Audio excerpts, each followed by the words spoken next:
అందరూ అతను జీవితంలో ఏమీ సాధించలేడని అనుకున్నారు. కానీ అతని కలలు మాత్రం చాలా పెద్దవి. అతని పేరు అర్జున్. అర్జున్ కుటుంబం చాలా పేదది. రోజూ కష్టపడి పనిచేసిన డబ్బులు సరిపోవు. కానీ వాళ్ళ ఆశ మాత్రం చావలేదు. చిన్న గ్రామంలో ఉన్న అర్జున్ కలలు మాత్రం పెద్దవే. తన కుటుంబాన్ని మంచి జీవితానికి తీసుకెళ్లాలని అనుకున్నాడు. అదే అతని లక్ష్యం. ప్రతిరోజు ఉదయం సూర్యుడు ఉదయించే ముందు లేచేవాడు.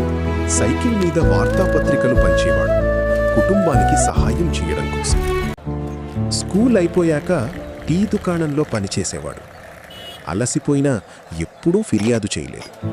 ఎందుకంటే అతనికి తన కల మీద నమ్మకముంది. రాత్రి అందరూ నిద్రపోతుంటే అర్జున్ చదివేవాడు. ఇంట్లో కరెంట్ లేక వీధి దీపం కింద చదివేవాడు. అతని కష్టం నిశ్శబ్దంగా కొనసాగింది. గ్రామంలో వాళ్ళు అతన్ని చూసి నవ్వేవారు. పేదవాళ్ళు పెద్దవాళ్లు కాలేరు అని చెప్పేవారు. కానీ అర్జున్ మాత్రం ఆగలేదు. ఒక స్కాలర్షిప్ పరీక్ష కోసం చాలా కష్టపడ్డాడు. రోజూ గంటల కొద్దీ చదివాడు. ఇదే తన జీవితాన్ని మార్చేస్తుందని అనుకున్నాడు. ఫలితాలు వచ్చిన రోజు అతని గుండె విరిగిపోయింది. అతను పరీక్షలో ఫెయిల్ అయ్యాడు. ఆ క్షణంలో ప్రపంచం మొత్తం చీకటిగా అనిపించింది. ఆ రాత్రి తన తల్లి దాచుకుని ఏడుస్తున్నది చూశాడు. డబ్బుల కోసం ఆమె పడుతున్న కష్టం అర్థమైంది. అప్పుడు అర్జున్ ఒక నిర్ణయం తీసుకున్నాడు.